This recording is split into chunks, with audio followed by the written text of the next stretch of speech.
narrative of ambition that I had, I almost had it as a negative thing, like being ambitious is being greedy or wanting more or something along those lines. So I really have to work on changing that narrative.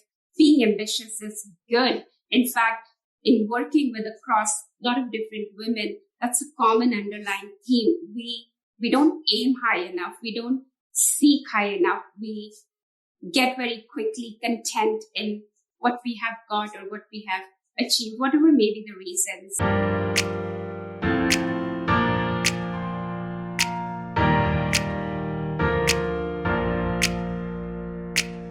Welcome to the She's So Sweet podcast, where we interview accomplished women who have worked their way to the C-suite. I'm your host, Kristi Faaltorusso, Chief Customer Officer and award-winning customer success executive. I am so excited to introduce today's guest. I've got Pragya Dubey, who's the Vice President of Global Services at Agility PR Solutions. Pragya, I'm so happy to have you today. Welcome to the show. Likewise, Kristi, really my pleasure to be here, and really thank you to all the listeners as well who are joining us today. So I'm looking forward to our chat. It's going to be a great one. And I'm so grateful for the time. And like I shared with you, these stories are so important because not only, to our current listeners, but I like to think that these kind of have some shelf life, and we're providing such a value to folks who have tremendous career aspirations. So I'm so grateful for your time and excited to share your story today. Me too. All right. Well, listen, before we get into all the great things, and I'm so excited to dig in here because I've read through your story and it is interesting. So before we get into that though, why don't we tell the listeners a little bit about yourself and your role? So kind of break down for us who you are, kind of what you're doing at Agility PR and what that looks like. Absolutely. So as you already said, I'm Vice President Global Services at Agility PR Solutions. So Agility is a SaaS technology company that makes software for public relations professionals. So really, if you are in public relations, then you have to see how you can boost your own media coverage, how you can track it, how you can measure the impact and success of all your work. That's where Agility comes into the play. As head of the customer success at Agility PR Solutions, I'm really responsible. My teams are really responsible to manage our client post-sales. So everything from onboarding, setup, customer education, customer training, services, support. And we're really fortunate we have the full spectrum of clients. So from the low-touch, self-serve to the upper end of enterprise, high-touch, and everything in between. So as head of customer success at Agility, I really get to experience and contribute across the full breadth and depth of customer success as an organization at Agility PR Solutions. So I love that. So yeah. That's great. I mean, obviously you've got broad breadth and depth there around what you're managing in that post initial sales lifecycle.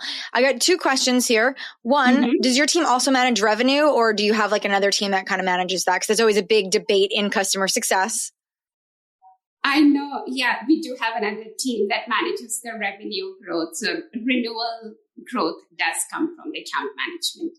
Yes. Okay. And then my second thing is not a question, but rather, so I went to school many years ago, and I went to school for public relations. And I got to tell you, so what's so interesting when I see products like this is I used to have to do all this manually. I used to have to actually do clippings and like go through newspapers and magazines and find points where they mentioned the people that I was working with, whoever I was like doing my internships with. And I had to do like write all this stuff. And it is so crazy to me to like 25 years later, see how far the PR space in particular has come with regards to technology. I probably would have stayed in PR if it wasn't so manual back then. So I love what you guys are doing. This is super cool. I know, seriously, like you say that, and I'm giving up my age here, but whatever. So, because when I started my career in public relations, that was I was doing, faxing press releases. There was no email. Okay, so, all right. I did have email, but it wasn't like we have email today. It was a little different. Yeah. So you can imagine. But I am so glad Agility is there too. Yeah. So that's so cool. So I'm always very interested in that because I think that there's a ton of value in folks that are subject matter experts when they come into, especially in a customer success role, because you're dealing with customers. And so when you can say, I get it, right? I did your job and I know what your use cases are. Obviously, it makes you so much more credible and a better resource to your customers. And so as you think about that, like, is that an added benefit that you have that you can offer because you actually have a PR background? Hugely. I credit so much of my success to having that PR background at Agility PR Solutions, because connecting with clients is like this. Like, I know exactly what you're thinking. I know exactly what you're feeling. So that's such a big part of it. In fact, for the longest of the period, so I started with Agility in 2006, actually. Oh my gosh, you've been there for a while. I'm one of the probably a rare breed now where I've been with the same company for almost 2 decades now. But for the longest of time, because customer success was not even a term at that time, really, it was just coming into sort of barely being known or used. So I used to not even think that I'm in customer success. I used to think I am a PR expert here advising. I'm a PR advisor to my clients, advising them on what's the best way to go about or be more efficient, more productive using agility. It's only in the last 3-4 years that I'm like, oh, this is actually customer success. And really so it's more now I see myself as a customer success person. For the longest of the time, I was really seeing, and I still do, because that's really at the core of it, of being a good customer success person, where you can be the advisor to your client. So I started the opposite way, started from the advisor and then building the other infrastructure around that. I love that. And I very similar to you, I credit that probably the most success that I've had, at least in my customer success career, has been in the organizations where I was a subject matter expert, because again, just the value that you can provide to your customers, it's 10x, right? Like, and the relationships you build, it's so much more organic, and like, it just comes from a different place than when you don't have that same level of understanding of the actual operator work that they're doing. Yeah.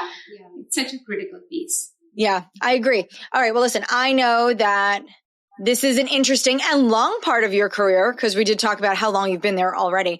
But let's go way back. So before you decided to go into, you had your career in PR and then eventually brought you to agility. When you were little, what did you think you were going to be? Because obviously you didn't have these grand visions of being the global head of customer success and services at Agility PR. So what did you think you were going to be when you grew up? Yeah. I wish I had a remarkable story to share there, but I don't. So really, I was just this happy kid. All that kid wanted to do was play. But you know how in your English, this is say like maybe grade 6 or 7, and how in your English class, you're asked to do an essay typically. Who do you want to be, or what do you want to be when you grow up? Excuse me. So I did write, I want to be a social worker in that as my essay. Interesting. And fast forward, after the high school, I did my bachelor's in physics. And then I was debating between going for master's in astrophysics or master's in business administration. And MBA was a big fad at that time, probably still is. So I went with MBA, and then I started with a public relations agency. So clearly you can see there was no determined goal here that I was trying to hit. And the way I look back at my life is life happened to me and I played along with it, as opposed to me defining this is what my life is going to be. But going back to that person who said that person wanted to be a social worker, I think the one thing that is sort of tying me today to that person is at the core of it, it's all about me, or at my core is all about being helpful, being supportive, of being any value to other persons. So whether it is a client, whether it is my boss, whether it is my colleagues, my personal relationship, that has always been at the core of it. How can I help? How can I contribute?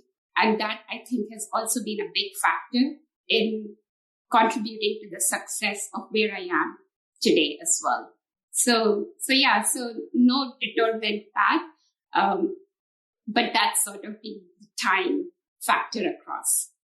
That's so interesting. So I had to dig in here because so my guess, everybody always has a very different answer. Although I feel like teachers and lawyers and doctors seem to be thematic in our guests, but it's usually because they saw somebody in that role, right? Like, oh, my dad was a doctor, or my mother was a lawyer, or, I loved this TV show. I had one person who very musically inclined wanted to be a musician because their dad was in a band. So all of that makes perfect sense to me. Where did you get the example, or what was it, or where did you come up with social worker?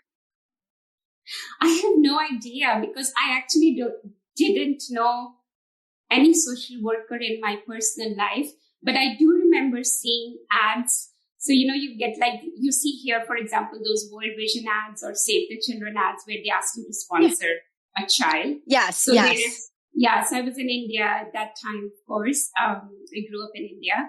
So there is Child Relief in You. It's a children's organization that supports well-being and welfare of children. And I used to remember seeing those ads on TV or in other shape and form, like pamphlet or in a magazine or something.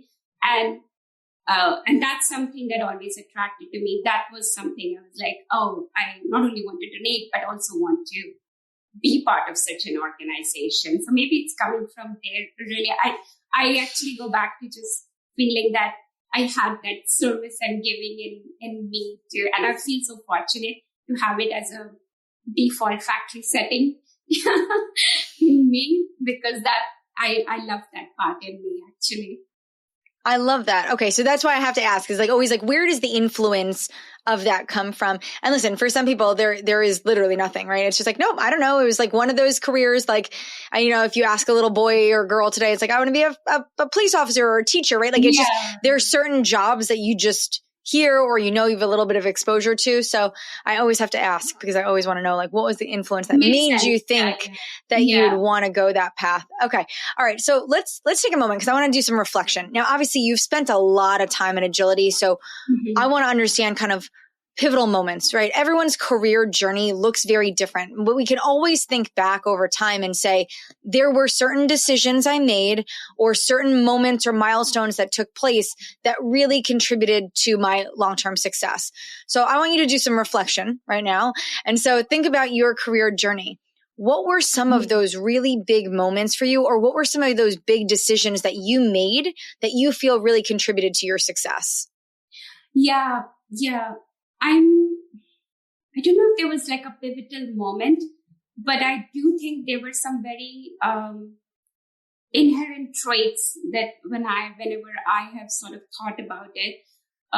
So first of all, I do want to say, anytime you're looking to succeed, perseverance is a big one, so being gritty, being the path to success is hard, and you have to have the resilience to get to walk on that path, basically. But inherently, I think, again, back to that point I was just saying about being social worker or being helpful. So for me, that putting others at the core, at the center of it. So putting, in a way, being empathetic is one thing I would say. So putting yourself in the other person's shoes. So whether it's a client, then you're thinking in terms of, okay, what is their day like? What is helpful to them? So if I'm working on a deliverable for them, or if the team is working on a deliverable for them, then I'm reviewing that from literally putting myself in the client's shoes. I'm how am I going to use this report? How am I going to make use of these insights? What is missing from here that I really needed and I'm not seeing there? So that type of thinking has taken me so far. So that's one piece of it. The second piece of it is, and I really, really wish more people would talk about this, because I read so much, but I never come across this piece of it. So I don't know if it's more just in my head or as common as it should be. There is a thing about doing a job, and then there is the next level, which is you got the job done, but did you get the job done well? And many people I feel stay at got the job done, checked. And only those who covered the distance from got the job done got the job done well are the ones you're seeing at the top. So that's a big missing piece. And I always, even in talking to my team, I'm like, here are the two pieces, and this is where the success is. This is where the cream is. This is where you should be looking at. So you always have to question, because in trying to answer that question, is the job done well? That's when you start really pulling from inside, like, okay, how is this well? How is, and then you start thinking about the other person. Whom are you doing this for? What will they gain from it? Will it actually meet their requirement? Otherwise, you're just more thinking at your level only. Okay, I was supposed to do this and I took care of this. I submitted this report. I did this part. I did that part. You're not thinking of the other half of it, which is, how will this be used? Will this be helpful? Will this meet that person's requirements? And that's where you really start thinking and delivering on doing it well. And that's where the success lies, I feel. So that was okay. So it's like we're thinking about it through the lens of like, what are the kind of innate values or kind of the mindset or the qualities that you possess? You feel like that's been a big part of it. And you mentioned perseverance, resilience, right? All of those things being key to that success. Yeah. But I want to think about it in like the career journey that you had. And like, we can use Agility PR because you've been there for so long. You obviously didn't come into the organization at the level that, right? Like, you've definitely seen career progression. How did you get from where, I don't know what the role was that you initially started out, what the title was, but like, how did you get from there to where you are now? Like, what did that specific kind of professional progression look like for you? Yeah, that's, so I think one big piece there was, we can call that a pivotal moment as well, is, so first of all, it was, because as you know, when you're in a job and you're doing it well, so then you get promoted and those things. So there is that linear path to it, but you only go so far in that path. It's really more coming then from what are you targeting, or how far do you want to go, and what are you willing to contribute or put from your side or bring forward from your side. So there was this one time I was having this meeting with my boss, and he's an amazing boss, and he's no longer my boss, somebody else is, but all my bosses have been so amazing and such a big mentors and contributors to my career success. The meeting was really about this conversation with him as to what next for me. Mm-hmm. And I was manager at that time, and I would have been fine if my manager would have said, yeah, let's get you to the senior manager, and here's a good raise to go along with it. That's all that I was going in for in that meeting, and that would have made me very happy. But my boss told me, my manager told me, no, you're aiming too low. You need to go for director. And that was really such a surprising, game-changing, such a moment for me, because that's when I first realized, okay, here's this person who's thinking so much higher for me. Why am I holding myself back? Why am I not thinking that? And that's when I actually consciously made this decision that I'm going to aim high. I am the best of the best. I want the, whatever is the limit or no limit. There is, don't limit your thinking. Don't limit your dreams. Ask for more. Go for more. And I'm so thankful to him for bringing that to my attention, actually. So that was a big moment in my career, and no looking back after that. So definitely. It's funny how we often rely on other people to help us see what we can't see ourselves, right? It's almost like you needed somebody at that moment to tell you what was what was possible for you, as opposed to you already inherently having that mindset. So I think that this actually helps us kind of go to the next point that I want to talk about, which is like, what are some of the challenges that you faced that you had to overcome? Because it sounds like that was one of them, right? This like small thinking of where you should go next in your career versus what obviously somebody saw was so much bigger in you. So now if you think about it, looking back, what were some of those big hurdles and challenges you had to overcome? Absolutely. Yeah. Really, like that big one was for me really that, raising my confidence level believing that, yes, I am a C-suite material and I deserve that, not holding myself back. So that definitely is a big one. The other one, which is sort of, I would say, an extension of this only, but I would like to carve it out just because it's such an important piece, is the narrative of ambition that I had. I almost had it as as a negative thing, like being ambitious is being greedy or wanting more or something along those lines. So I really had to work on changing that narrative for myself. And it's maybe because of the way people are socialized or the women in general are socialized. It could be a factor of that. But that's something I had to really work at for myself. And also because for the longest of time, my self-identity was more wrapped around the fact I'm a chill person. Like I said, I never had a plan. I was never really targeting anything. I'm easy-go-lucky. I'm fine. I'm whatever. Everything is cool. It's all good. And I was very happy with that thinking, actually, till really these events started happening, right? Till even like my colleagues or other people would come and tell me, you're so competitive. You're so ambitious. And I would be like, really? Am I giving you those vibes? I so don't think that I have those vibes. Why would you say that? So it's really these things when they start coming back to me that I really started thinking, no, something I need to change here. And I really started consciously working towards changing that narrative for myself that being ambitious is good. In fact, in working with across a lot of different women, that's a common underlying theme. We don't aim high enough. We don't seek high enough. We get very quickly content in what we have got or what we have achieved, whatever may be the reasons, not getting into that. So that was a big piece, changing that narrative. That was a big obstacle actually to embrace that ambition completely and fully and unapologetically.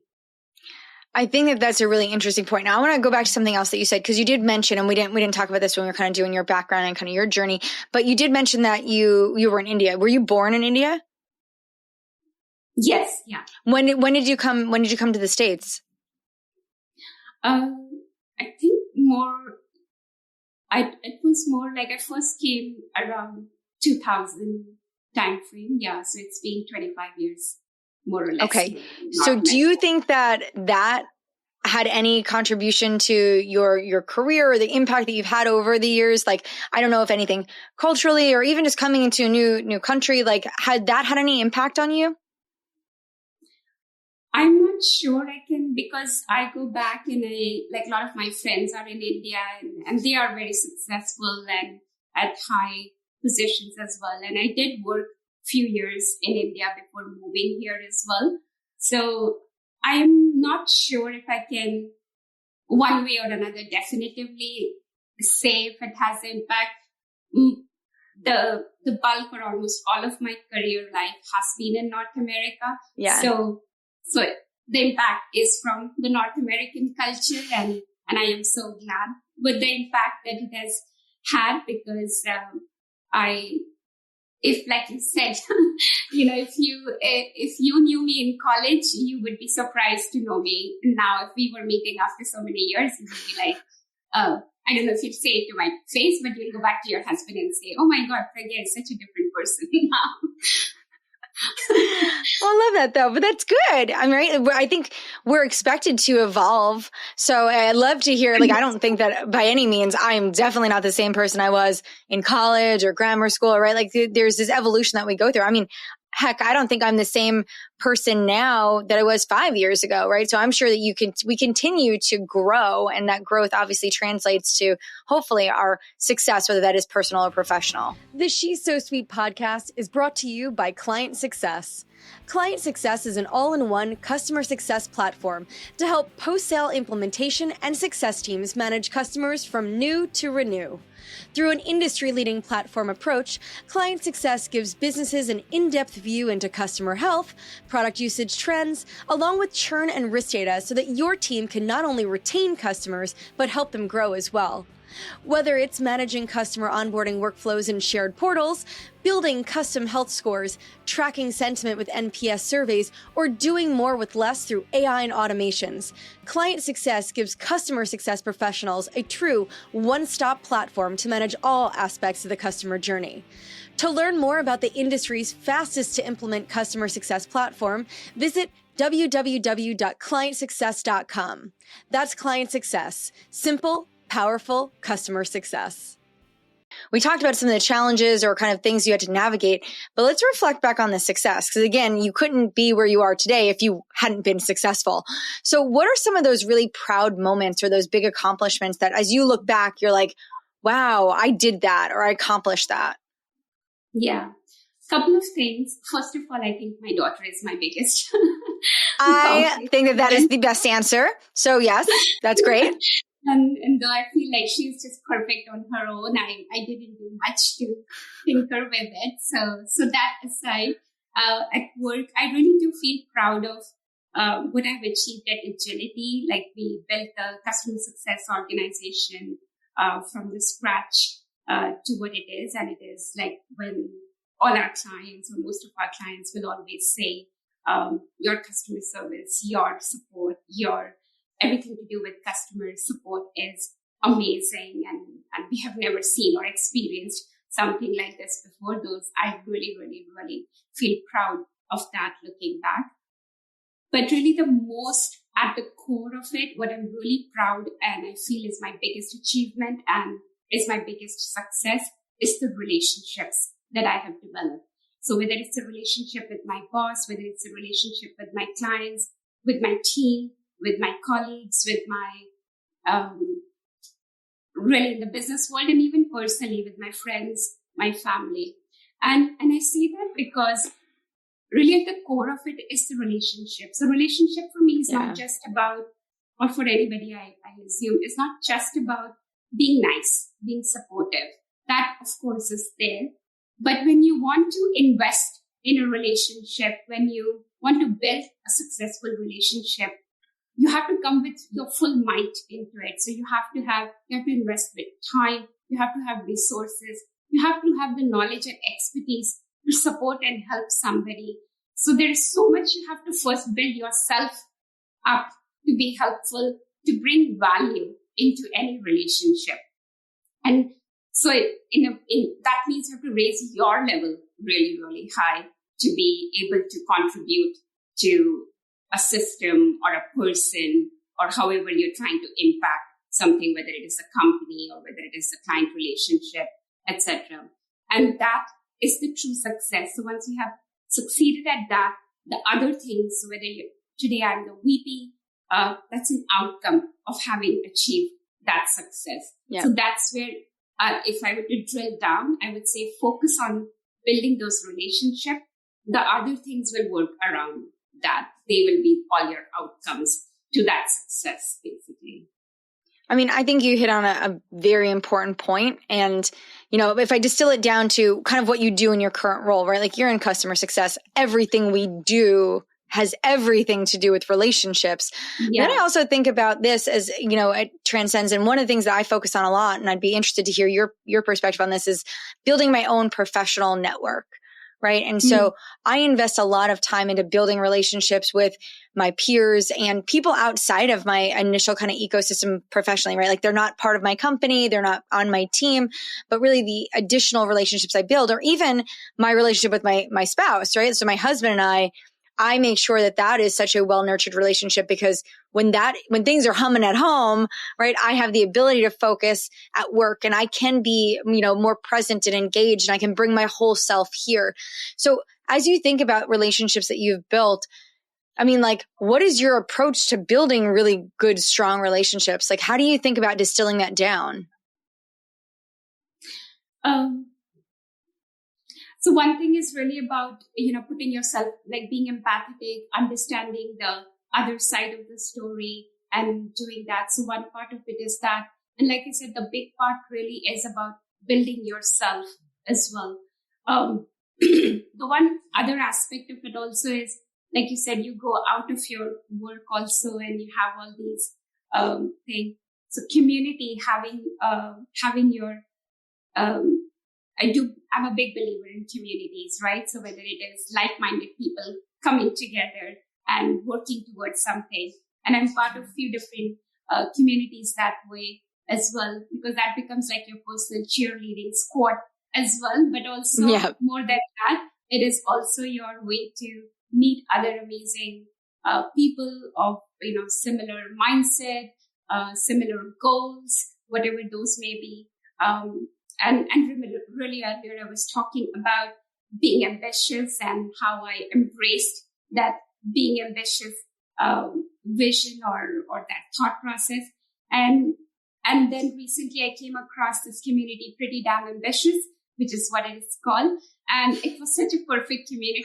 I mean, that's the perfect name for it. Yeah, exactly. And it started by this amazing woman, Bianca King, and I definitely recommend it. It's such a perfect, it's still small, evolving. So it gives me such a one-to-one strong interaction. So having that community where you can bounce off ideas and learn from each other and get that expert inputs is such a big, it makes such a good, strong ecosystem where you can deliver, where you can shine from that as well. So all of this, like they say, it takes a village. It literally takes a village, no matter what you're trying to do and when you're trying to succeed or be somebody or do something. I love that. Okay, so now with the theme of our villages and our extended networks and all of these things, I'm a big advocate of the concept of like empowered women, empower women, right? It's one of my favorite things to say. I feel like it's something that I definitely like to invest time in, is making sure that we're elevating the voices and supporting other women. And I know that you're involved with a lot of really, really cool initiatives. So outside of your current role, what are the things that you're doing to empower other women? Sure. Yeah. So, even within the organization, majority of my team is women. So, and that's like we were talking earlier, it's a common theme, right? Of not being ambitious enough or not wanting enough or being content with where you are. So I'm always constantly pushing my team to want more. And one of my favorite phrases is be hungry, because that's something, and it's being hungry or being curious. It's always looking for more, then that's where the growth is. But outside of the organization, I'm part of Women Business Network here in Ottawa, and I chair the mentorship team over here. I'm a big believer in mentoring, and I wish I had mentoring when I was young, because I think really benefited from it. But then we run these mentorship programs for women, and it makes me so happy that mentorship is so much more common. Mentoring is so much more common now. More and more companies are embracing it and have it as a program within the organization. But even outside of the organization, there are so many such organizations such as Women Business Network or various other professional or women organizations that offer mentorship programs, because we definitely need this and need to create more of those leadership and, pairing a leader with a young person who's rising and figuring their way out in their own respective careers. So that's one piece of it. But empowerment to me is also about all aspects of for all type of women, even if they're not professional or they're professional. So one of the causes that is very, very, very important to me is domestic violence. So the stats are not good.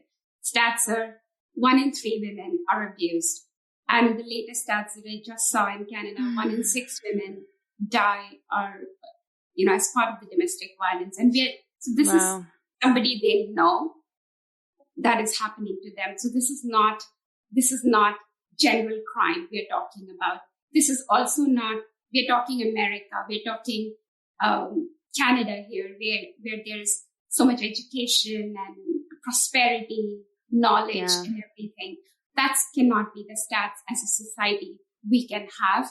So, and that's on all of us, into financially, in being part of such organizations where we can lend them our voice and we can give them our support, so that that narrative changes. That has to change. That cannot be the case. Here in Ottawa, I am on the board of Harmony House, which is the second stage shelter for women fighting against domestic violence. But everybody, all of us, can really do work in that direction. We need to not have any stats around that. We need to not have that as a topic of conversation, because it's not a problem. It's not there, but right now it's there, and it's at an epidemic level that we really need to work towards. I think that's amazing. I'm always inspired, like really greatly inspired, when I see women giving back, right? And so obviously we want to give back to our communities and to our companies and all of that. But, all of us probably have a cause that is near and dear to us. And to see you kind of champion this, and I know that you are very involved in that organization. So to just see you get behind such an important cause that's obviously having residual impact on the broader female community, I think that is just such a wonderful thing. And obviously domestic violence works both ways. It's not just women. We know that. So I do love to hear that is something that you are really, really involved with. And I'll try to include a link to that cause in the podcast show notes. So if anyone wants to read more about it or get involved or donate or anything, that way we can help support that as well. So thank you so much for being a champion of that. Thank you. Yeah. So listen, outside of work and all of these things and raising your daughter, obviously you've got a lot on your plate. And so, one of the conversations we're always having with females, especially because we do play such interesting roles in so many different parts of our lives, is how do we do it all? Right. And I feel like that's always a question that comes up. I'm sure you've heard that question posed to you before, is like, how do you do it all? And I've heard a ton of people take different approaches on what does balance look like. And I've had people say, listen, there's no such thing as balance, or I create the balance and it's intentional. When you think about how you do it all, what does that look like? Yeah. So it is like everybody has their own definition of what is work-life balance, because you have to mold it to your life, to your goals. So it's so much of it is just about prioritizing, right? And at different times, different priorities are there, and that's where you're investing your energy. So, for example, when I was starting with Agility was a startup at that time, and it was growing at a pace that no matter how many processes, how many resources, all the things that we did thinking, it will be more normal now. It was just growing at such a pace that we have to just drop everything and bring everything into it. But that was my priority at that time, because the company was growing and I could see that's good for me as well, because I'm going to grow with the company as well. But how do we then do it? Two things. One is you really need the ecosystem or the infrastructure of supportive people around me. And I'm fortunate that way. I have a very supportive husband and my daughter. We've always been my biggest cheerleaders and supporters, but also friends, family, bosses. That makes a big difference as well. Your colleagues and the work environment also. So that's one piece of it, having good supportive people around it. The other piece is, which you have to work more consciously and intentionally, is building practices in your life that helps you handle that stress, that helps you manage it in a more balanced way. So one of the challenges I had was, no matter what time I switched off my work, to actually mentally switch off from work. How do you do that? So I didn't want to take that to the bed. I didn't want to take that to the whatever precious time I had with my family. So I really had to, I spent a lot of time actually being troubled by it, because I'm like, I don't want to think about work. I'll deal with it tomorrow. But to mentally tune off is so challenging. And so I really that's when I really started exploring more of the spiritual practices, yoga, meditation. And that really started grounding me more, because then it takes away the focus from me, my problems, my work, to something that is bigger than me, the universe out there, or you take everything and you just put it out there to, whatever your higher self or the other forces, your faith, whatever those may be. And it makes me so much more calmer and quieter. And that's what I needed to bring that balance in my life. But it takes a lot of practice. It's not easy. I still struggle so much with meditating, but the yoga helps a lot with that. I love that. And I think that's great advice. And listen, the reality is, right, it's going to look different for everybody. But I liked what you called out, is that it's going to look different also at different stages in your life, right? I'm sure when your daughter was younger, it looked different than however old she is now, right? Like, and that's going to continue to evolve. Also, where you are in your career, where your company is at, in what stage it's in. So I think it's like this idea is that we can't get wrapped up in this, like, it looks one way, right? And my balance needs to be here. I think we all need to be so flexible and agile in the sense that, like, you know what, today, this is what my balance looks like today. And tomorrow my balance might look different. But the thing that you called out that I think is so important and key to everybody, and I tell everybody, if you haven't read the book, Atomic Habits, read the book, Atomic Habits. I do think that that's been a huge pivotal, like, kind of just framework for me and my success, but the ability to create these habits and these practices. And so you have some that are rooted in your faith and that are spiritual. And I love that. And so I think everyone needs to just figure out what are those habits that you can go and create for yourself that are going to be repeatable, that you can follow and are kind of keep you on track. Yeah. So inherent that you automatically switch into that mode. Right. Like you can't think about these things. It's like making your bed or brushing your teeth, right? You don't even think about it. You just do them. And these habits just become part of your everyday. So I definitely love that. Okay. So look, I want to think back, right? When you were younger, right? Thinking about where you were then, what is a piece of advice you can go back right now and offer your early professional self, your younger self? What is the one piece of advice that you wish you had? What would have changed things for you? I think definitely the one thing that I do look back, I feel like I had such a strong educational, like there was such a push on education coming from the culture and the family that I was coming from, but I was lacking direction. So definitely, I think if somebody was mentoring me at that time, or if I had that gift of being more focused or more targeting, proceeding in my life with certain goals and targets, that would have made a big difference. But that's aside, everything has a time and place to it. So I put it that way. I did get a very, very, very good piece of advice in the very first year of my career. So this was right after I did my postgrad MBA and I started with PR agency. Okay. So I had this chip on my shoulder. I came with this vision that I'm this MBA person and my life is, I'm going to be this high-flying executive and this glamorous life. And the reality was I was cutting clips and I was faxing press releases and I was on the phone all the time, following up. Are you going to show up for this event today? Are you going to show up for this press conference today? So I started feeling that, I didn't do my MBA for something like this. I'm deserved, or better things are waiting for me. This is not the place for me. And it so happened that I met this woman. We had a meeting and it was sort of like a client meeting. And she was the CEO representing a French organization. It was some French fashion perfume house. And when I met with her, she herself was presenting very, very nicely. And I was so impressed with her, the way she was and presenting and the way she was talking.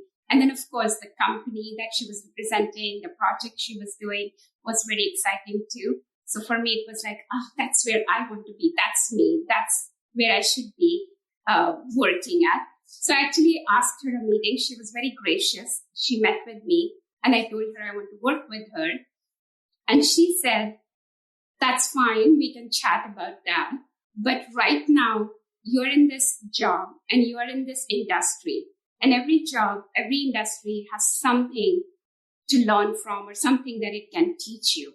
So while you are here, make sure you learn at least one thing that only this industry can offer you before you move on.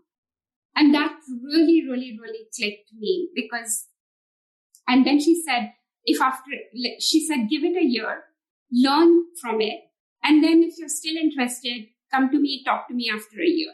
Just such a good piece of advice, because really that just had like a mental click or switch turned on. I came back to that same work with this attitude now.